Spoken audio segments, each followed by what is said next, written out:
it was the first fight of the night, so they're like, "This is the parlay, this is the It's guaranteed like the win." And guarantee. then the first fight of the night, they're like, "My money's gone. My Well, that money's must be a good gone." feeling for you.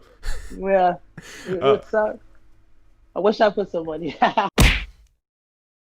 what up, Fightful fam? Shakiel Mahjouri here, and you know this man. I like to call him No Jitters Trevin Jones, because that guy came into the UFC and he showed heart, skill, and is now a winner in his first UFC fight. How are you, sir?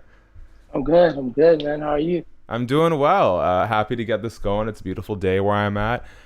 Man, wow, what a UFC Vegas 7 was just like a night of comebacks. I just got off a call with Daniel Rodriguez. He bounced back against Dwight Grant, yourself. Shauna Dobson had a rough first round. It was a truly great card. So first of all, I just want to ask you, how are you feeling? It was, you got the call late Wednesday night, fight on Saturday. It was a hell of a fight. Just like now that you've had some time to let the whole experience sink in, what's going through your head? Nothing, man. I'm just what's going through my head is getting a full camp, and I'm a fighter that don't usually lose the first round, so I'm still mad about that first round. I'm mad about that first round, so I'm excited to get a full camp and get back out there and show how dominant I am, because I know it was 2 day notice. I know my legs were very flat. I'm so sorry about that. No, that's okay. It happens. I know it was 2 days notice. I know my legs are very flat. But I don't like to lose, man. I don't like to lose the first round. I'm a dominant fighter, and I always dominate guys in the first round. So I'm excited to get a full cap and get back out there maybe around. I hope December. When I get back home on Guam, I have to quarantine and everything, and I'm looking to Yeah. come back out after that. So maybe a fair time, since I took the fight on late notice, will be December.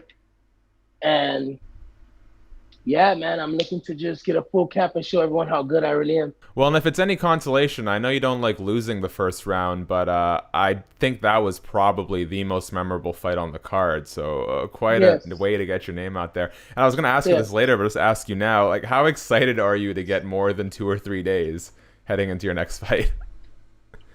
I'm very excited, man. That's what I said. Yeah. That was a big step up for me. And the opponent was that good. The notice was that short. Like, I had everything against me. I had the fans, the people. I had nothing on my favor in that fight. And people are not realizing that. Like, I had nothing in my favor in that fight, and I still made it happen. Imagine when I get just one or two odds on my side, then there's more that's gonna happen. My back was against the wall. I'm excited to get a full camp, and man, I'm just happy that it played out the way it did. I'm happy I showed my durability without showing my full game. Like, people Hmm. don't know, I didn't even get to show my full game out there. I'm a black belt in jiu-jitsu. I have a lot of skills. I have a lot of submission wins too, but I end up knocking them out. So I'm happy it went the way it went, and we knew we didn't have the energy to match him on the late call. How heavy my legs was feeling, and how well and talented he was too. Yeah. We knew he was already a talented fighter, so we knew we wanted to get his energy down to we wanted to get his energy down to my energy level. We wanted to get him to slow down, and once he slowed down, the fight was over. Once I felt him back up and say, "Oh, I'm tired of beating on this guy. This guy's tough," it was done for him, because I knew he couldn't match me inside. I knew he couldn't match me in power, and I still know he cannot match me in grappling and wrestling.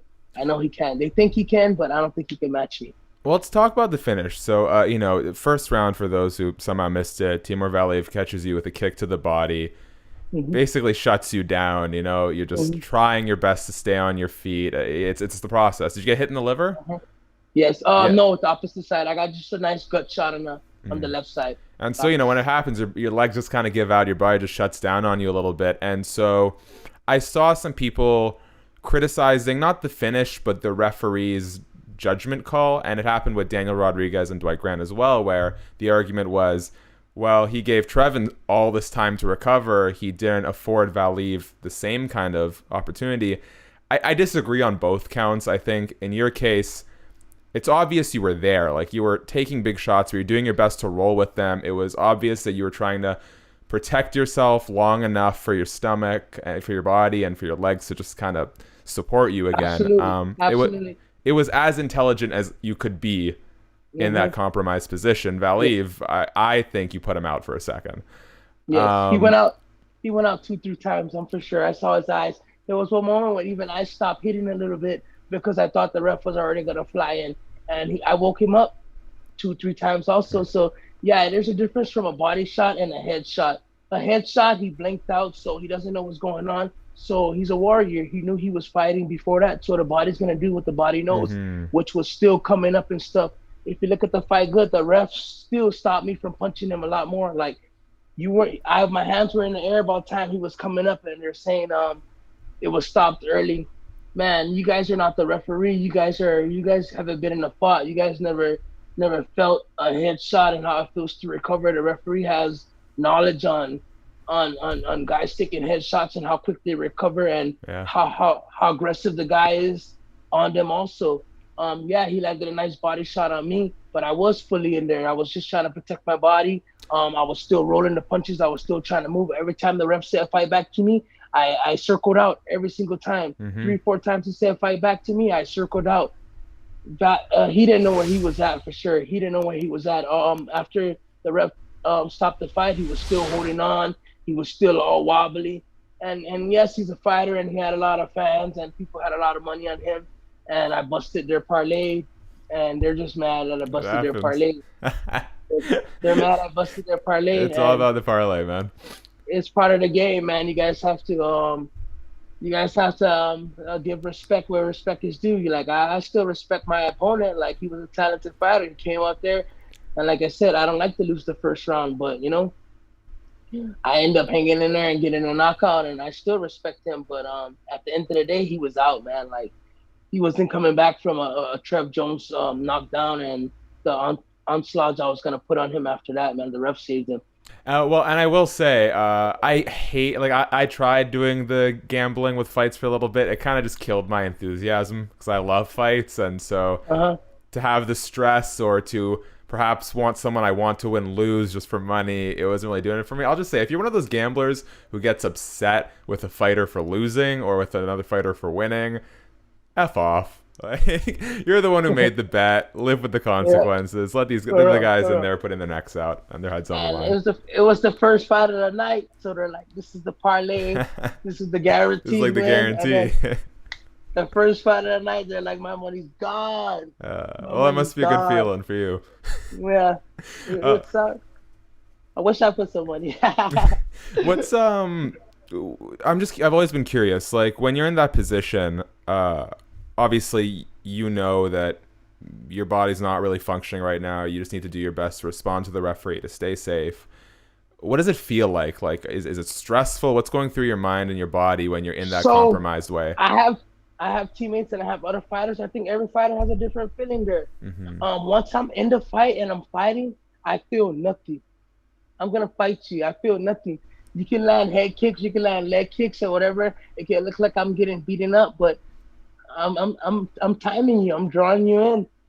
If you're getting off a lot of offense, it's probably because I can't match your offense at the time, and I'm drawing you in. There's a lot of strategy in the cage, man. I like when I became a black belt, brown belt, white belt to brown belt. I remember I used to always point. I want to pass guys guards. I want to mount guys. I want to Yeah. control them. I don't want to give up things.